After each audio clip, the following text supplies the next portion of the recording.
السلام علیکم students, welcome to my channel. آج میں ڈسکس کروں گی آپ کے ساتھ پاک اسٹڈی 301 کا لیکچر نمبر 13۔ پہلے ہم اپنا لیکچر نمبر 13 اوپن کر لیتے ہیں۔ 12 تک تو ہمارے لیکچر کمپلیٹ ہو گئے الحمدللہ۔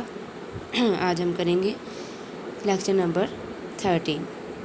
جی اب لیکچر نمبر 13 ہمارا کیا ہے؟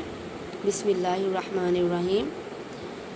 Towards independence 1947 civil disobedience movements.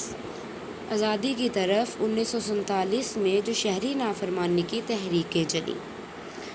پھر ایم ایل نے پہلی بار جو احتجاج کے ذریعے سیاسی صورتحال کا مقابلہ کرنے کا فیصلہ کیا، کانگریس نے خطوط پر کام کرتی رہی، لیکن مسلمان قائدین سیاست کو شریف آدمی کا کھیل سمجھتے تھے۔ جب برطانوی حکومت نے مسلمانوں کو آئینی اور اخلاقی پوزیشن سے نکالنے کے لیے ہاتھ ملایا تو انہوں نے ڈائریکٹ الیکشن شروع کرنے کا فیصلہ کیا۔ پھر جو ایم ایل نے کابینہ کے مشن پلان کو مسترد کرتے ہوئے اپنے فیصلہ پر نظر ثانی کی۔ براہ راست جو ایکشن ڈے جو 16 اگست 1946 میں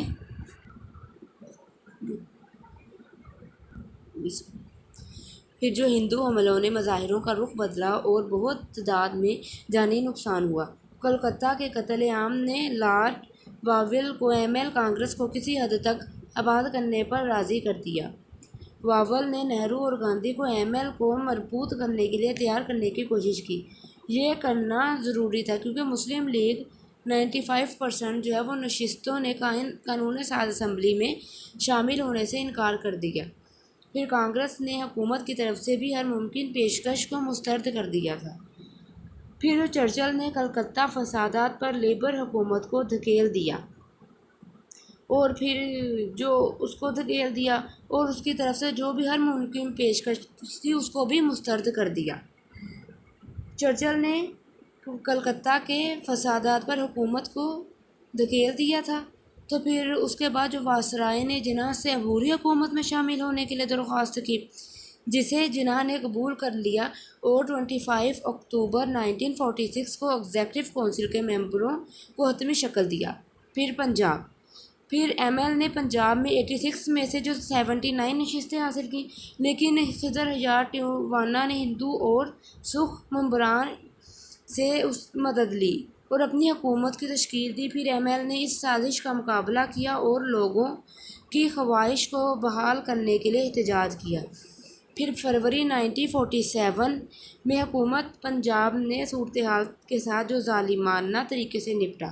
یہاں مسلم خواتین نے ایم ایل میں جو جدوجہد میں بہت نمایاں کردار ادا کیا کہ خضر حکومت نے استعفیٰ دے دیا اور 2 مارچ 1947 کو گورنر راج نافذ کر دیا گیا۔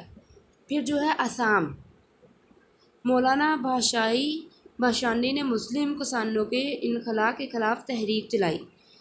پھر جو اناؤنسمنٹ ہوئی 20 فروری 1947 میں، اس میں بھی یہی کہا گیا کہ جو جون 1948 تک وزیر اعظم اٹلی نے اعلان کیا کہ تمام طاقت نمائندوں کو دی جائے گی۔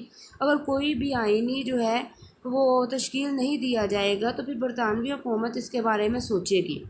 پھر اس کے بعد جو ہے وہ بطور وائسرائے جو ماؤنٹ بیٹن ہوئی، تو پھر جو ماؤنٹ بیٹن 22 مارچ 1947 کو دہلی پہنچنے پر ہوئی، اس کا بھی تقرری بنیادی مقصد جو تھا وہ برطانوی حکومت کو ختم کرنے کا تھا۔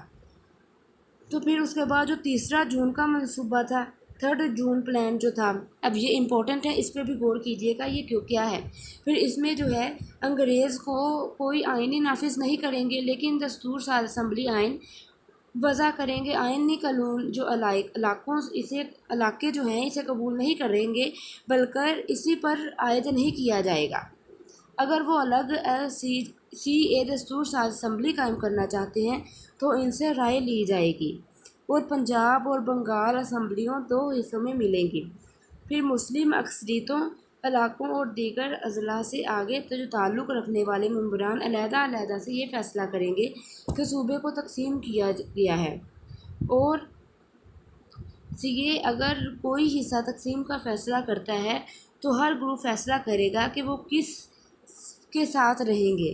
سندھ اسمبلی دونوں طرف سے شامل ہونے کے بارے میں فیصلہ کرے گی۔ پھر صوبہ سرحد میں جو ریفرنڈم ہے، بلوچستان مناسب طریقہ، پنجاب اور بنگال کے باؤنڈری کمیشن، پھر رکھنے کے لیے فیصلہ کرنے کے لیے ریاستوں کی جو شاہی خود پیش نظران کی جو جغرافیائی اس کو دیکھا جائے گا۔ پھر جو انڈین انڈیپینڈنس ایکٹ جولائی 1947، اب وہ کیا تھا؟ اب جون کے منصوبے کو قانونی شکل دینے کے لیے ہندوستانی آزادی ایکٹ جولائی 1947 میں جو نافذ کیا گیا تھا۔ پھر 15 اگست 1947 کو 2 آزاد بادشاہی ریاستیں ہوئیں۔ پھر ان کے مکنوں کو متعلقہ ریاستوں کے لیے قانون بنانے کے لیے تمام اختیارات حاصل ہوں گے۔ پھر اس کے بعد گورنمنٹ آف انڈیا ایکٹ 1935 عبوری آئین بننا، جس کے تحت ہندوستانی آزادی ایکٹ 1947 کی وجہ سے تبدیلیوں کا سامنا کرنا پڑے گا۔ پھر گورنر جنرل 31 مارچ 1948 تک عبوری آئین میں ترمیم کر سکتے ہیں اور برطانوی اور ریاستوں کے درمیان تمام انتظامات کو ختم کرنے کے لیے جو ہے وہ نئی ریاستوں کے ساتھ انتظام کرنے پڑیں گے۔ پھر برطانوی جو بادشاہ اب ہندوستان کے شاہ کا قلب استعمال نہیں کریں گے۔ پھر تقسیم عمل جو ہوا تھا،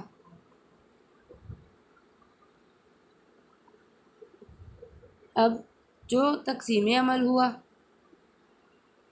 وہ پنجاب میں شمولیت کے حقوق میں تھے کہ غیر مسلموں ریاست جو ہے وہ پارٹیشن بھارت میں شامل ہونے کے حق میں سی اے مسلم ارکان کے نئے ووٹ دیے گئے۔ پھر بنگال میں جو مسلمان نئے سی اے میں شمولیت کے حق میں تھے، جبکہ غیر مسلموں نے تقسیم ہند اور ہندوستان میں شمولیت کے حامی ہیں، اور سندھ اسمبلی نے پاکستان میں شمولیت کے لیے ووٹ دیا۔ صوبہ سرحد ریفرنڈم نے فیصلہ کیا کہ پاکستان کے حق میں جو بھی ڈاکٹر خان کی حکومت ہے اس کے بائیکاٹ کیا جائے جب یہ واضح ہو گیا کہ یہ ہار جائے گی۔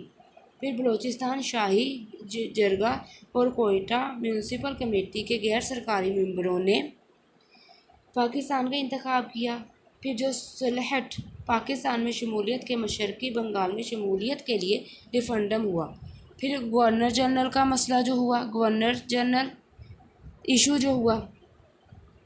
پھر ماؤنٹ بیٹن ہندوستان اور پاکستان کا مشترکہ گورنر جنرل بننا چاہتا تھا، جبکہ ایم ایل نے جناح کو جولائی میں پاکستان کا پہلا گورنر جنرل مقرر کرنے کا فیصلہ کیا۔